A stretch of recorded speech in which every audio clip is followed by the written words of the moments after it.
परमेश्वर का वचन कहता है, यदि तुम मुझसे प्रेम रखते हो, यदि तुम मुझसे प्रेम रखते हो, इसका मतलब कि सब परमेश्वर से प्रेम नहीं रखते, और कुछ प्रेम रखते हैं तो वो साबित भी करेंगे। यदि तुम मुझसे प्रेम रखते हो, इसका मतलब तुम रखते भी हो, नहीं भी रखते हो, अभी तो संदेह है, लेकिन रखोगे तो तुम कुछ करोगे। इसलिए यदि यहाँ पर आया है। जब भी किंतु, परंतु, केवल, जब ऐसे शब्द आते हैं तो इसके पीछे कुछ ना कुछ भेद होता है, रहस्य होता है। तो वचन की स्टार्टिंग में परमेश्वर ने कहा, यदि तुम मुझसे प्रेम रखते हो तो मेरी आज्ञाओं को मानोगे। कब मानोगे? यदि तुम मुझसे प्रेम रखोगे तभी आज्ञा मान सकते हो। अगर प्रेम नहीं रखते तो परमेश्वर की आज्ञा भी नहीं मान सकते। लेकिन जब तुम परमेश्वर से प्रेम रखते हो तो उसकी आज्ञाओं को मानोगे। और परमेश्वर ने इसलिए आज्ञा दी है कि तुम प्रेम में बनो, तुम प्रेम में बढ़ो और तुम एक दूसरे से प्रेम करो। क्योंकि अंत में सब आज्ञा दी गई, लेकिन अंत में कहा गया कि सबसे बड़ी आज्ञा यह है कि तू अपने पड़ोसी से भी अपने समान प्रेम कर, क्योंकि जिसने प्रेम किया उसने सब आज्ञा का पालन किया। क्योंकि आज्ञा का सारांश ही यही है कि तुम एक दूसरे से अपने समान प्रेम करो। जैसा तुम अपने आप से करते हो वैसा दूसरे से भी प्रेम करो। यही प्रभु यीशु मसीह आपको और मुझे सिखाना चाहता है। और वो कहता है, यदि तुम मुझसे प्रेम रखते हो तो मेरी आज्ञा को मानो। अगर तुम्हें प्रभु यीशु मसीह से प्रेम है तब ही तुम उसकी आज्ञा को मान सकते हैं, नहीं तो उसकी आज्ञा को मानना तुम्हारे लिए कठिन है। केवल प्रेम में ही तुम उसकी आज्ञा को मान सकते हो। और आगे प्रभु कहता है, जब तुम उसकी आज्ञा को मानोगे तो तुम्हारे लिए कहता है, और मैं पिता से विनती करूंगा। जब तुम उसकी आज्ञा को मानोगे तो प्रभु क्या करेगा? पिता से विनती करेगा, परमेश्वर से विनती करेगा, और वह तुम्हें एक और सहायक देगा। क्या करेगा? तुम्हें एक और सहायक देगा कि वह सर्वदा तुम्हारे साथ रहे। और वो सहायक तुम्हें इसलिए दिया जा रहा है कि वो तुम्हारे साथ रहे। इसका मतलब कि अब तुम्हें उसके सहारे की जरूरत है। वो तुम्हें गाइड करेगा, वो तुम्हारा मार्गदर्शन करेगा, तब ही तुम चल पाओगे, क्योंकि तुम कुछ नहीं जानते। जो व्यक्ति कुछ नहीं जानता उसके लिए एक सहायक अवश्य है। और यीशु मसीह कहता है कि मैं पिता से विनती करूंगा और वह तुम्हें एक सहायक देगा कि वह सर्वदा तुम्हारे साथ रहे। वो सहायक इसीलिए दिया जा रहा है कि वो सर्वदा हमारे साथ रहे। वो सहायक आज और कल नहीं, परंतु सर्वदा के लिए हमारे साथ रहेगा। अब जानते हैं कि वो सहायक कौन है। तो उसकी अगली आयत कहती है, अर्थात सत्य का आत्मा।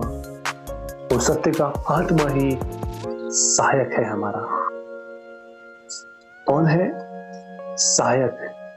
सत्य का आत्मा हमारा सहायक है। हमें सत्य में बना रहना है और सत्य के अनुसार चलना है और सत्य के अनुसार जीवन जीना है। अब याद रखो, इस सत्य बहुत महत्वपूर्ण है। तब यीशु मसीह से पूछा गया मार्ग, तो यीशु मसीह ने कहा कि मार्ग, सत्य और जीवन मैं ही हूं। अब यहां पर फिर से सत्य आ गया। मार्ग भी यीशु मसीह है और सत्य भी यीशु मसीह है और जीवन भी यीशु मसीह है। यीशु मसीह है। तो अब प्रभु कह रहे कि वो सत्य भी यीशु मसीह है। अब कौन सा आत्मा तुम पर आएगा? वही सत्य का आत्मा तुम पर आएगा। मैं इसे और आसान करूं तो यीशु मसीह का आत्मा तुम पर आएगा, क्योंकि वही सत्य का आत्मा है। और यहाँ पर सत्य का आत्मा यीशु मसीह को ही डिफाइन कर रहा है, यीशु मसीह की ओर ही इशारे कर रहा है कि वो सत्य का आत्मा यीशु मसीह है। आगे हम जानेंगे कि वो कैसे सत्य का आत्मा यीशु मसीह है। अब आगे देखें,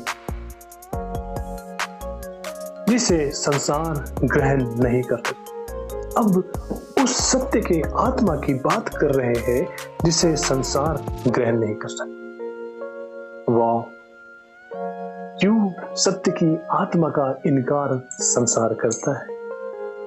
संसार सत्य की आत्मा को ग्रहण नहीं कर सकता। इसके पीछे एक कारण है। वो कारण जाने क्यों? वो कारण यह है कि संसार झूठा है।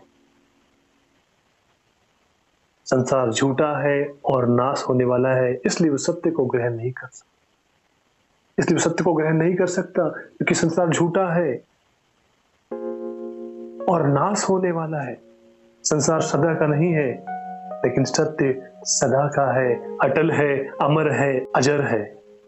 और संसार झूठा है और नाश होने वाला है, इसलिए वो सत्य को ग्रहण नहीं कर सकता।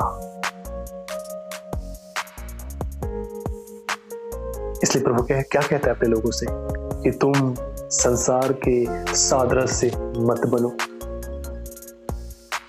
संसार के सादृश्य मत बनो। जो संसार करता है वो तुम मत करो, क्योंकि लीला, कीड़ा, डींग मारना, घमंड करना, ये सब चीजें संसार के लोगों की। आनंद मनाना, और लिखा है ऐसे ऐसे और भी कई तरह के काम करने वाले सब वहीं मिलेंगे, नरक में मिलेंगे सब ऐसे ऐसे काम करने वाले। इसलिए प्रभु कह रहा है कि संसार उसे ग्रहण नहीं करता। इसलिए तुम भी संसार के सादृश्य मत बनो, क्योंकि संसार तो सत्य को ग्रहण नहीं करता, क्योंकि वो झूठ में जी रहा है। जब तक झूठ नहीं बोलेगा उसका काम नहीं चलेगा। जब तक लोगों को मूर्ख नहीं बनाएगा उसका पेट नहीं भरेगा। जब तक गलत काम नहीं कर लेगा तब तक उसको आनंद नहीं आएगा।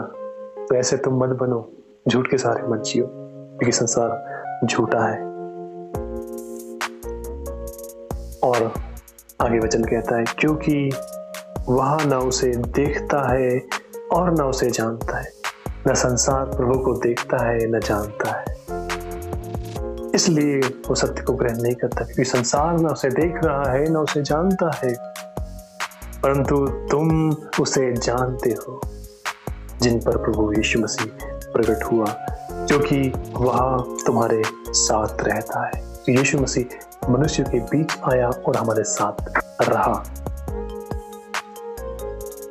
लेकिन अब यहाँ पर सत्य की आत्मा की बात हो रही है, और वो कह रहा है कि तुम उसे जानते हो, क्योंकि यीशु मसीह ने उस सहायक के बारे में बात किया है कि मेरा जाना अवश्य है और मैं तुम्हारे लिए एक सहायक भेजूंगा, अर्थात पवित्र आत्मा। उसी आत्मा की यहाँ पर बात हो रही है। इसलिए प्रभु कहता है कि तुम उसे जानते हो और वहां तुम्हारे साथ रहता है, क्योंकि यीशु मसीह ने वो सहायक हमें दिया है। और आगे वचन कहता है, और वहां तुम में रहता है। वाह, एक दशा होगी जब वो तुम्हारे साथ रहेगा, क्योंकि तुमने यीशु मसीह पर विश्वास करके उसे पा लिया है। अब वो तुम्हारे साथ है, तुम्हें देख रहा है। लेकिन जैसे तुम प्रभु यीशु मसीह की आज्ञा को मानते हो, पवित्रता में चलते हो, तो वो आत्मा तुम में होगा। अभी तुम्हारा फ्यूचर है कि परमेश्वर का आत्मा तुम में होगा। अभी तक तो वो तुम्हारे साथ था क्योंकि तुमने आत्मा को पा लिया, लेकिन आगे वो तुम में होगा। वाह, तुम्हारे भीतर परमेश्वर का आत्मा वास करेगा, वो तुम में होगा। हालेलुया। और वचन कहता है, मैं तुम्हें अनाथ न छोड़ूंगा। अब यीशु मसीह कह रहे हैं कि मैं तुम्हें अनाथ न छोड़ूंगा। अब वो पिता बनकर हमारे साथ रहे और हम में रहेगा। वाह, साथ रहेगा तो एक अलग बात है, लेकिन जब वो हम में रहेगा, वाह, तो हम अनाथ नहीं होंगे। अगर वो हमारे साथ है तो भी हम अनाथ नहीं है, अगर वो हम में है तो भी हम अनाथ नहीं है, क्योंकि वो पिता बनकर हमारे साथ रहेगा। और वो कहता है, मैं तुम्हारे पास आता हूँ। वाह, अब यीशु मसीह ही कह रहा है कि मैं तुम्हारे पास आता हूँ, लेकिन बात तो यहाँ पर सत्य के आत्मा की हो रही थी। और वो कह रहा है कि वह तुम्हारे साथ रहेगा और फिर वो तुम में रहेगा और तुम्हें हाथ न छोड़ेगा। और अगले वचन में कहता है कि मैं तुम्हारे पास आता हूँ। वाह, इसका मतलब वो सत्य का आत्मा यीशु मसीह ही है। जो गया तो यीशु मसीह बनकर, लेकिन पवित्र आत्मा और सत्य का आत्मा बनकर वापस आ गया और कहता मैं तुम्हारे हाथ नहीं छोड़ूंगा। वही यीशु मसीह आज हम में रहता है। वो यीशु मसीह आज तुम्हारे साथ है पवित्र आत्मा बनकर। वो यीशु मसीह आज तुम्हारे भीतर है पिता बनकर, क्योंकि उसने कहा कि मैं तुम्हारे हाथ न छोड़ूंगा और मैं तुम्हारे पास आता हूँ। वाह, वही यीशु मसीह सत्य का आत्मा। इसलिए वो कहता है कि जीवन सत्य मार्ग में ही हूँ। तो वही सत्य की बात हो रही है और यीशु मसीह कहता है कि मैं तुम्हारे हाथ न छोड़ूंगा, कि तुमने मुझ पर विश्वास किया है इसलिए मैं तुम्हारे हाथ नहीं छोड़ूंगा और मैं तुम्हारे पास आता हूँ।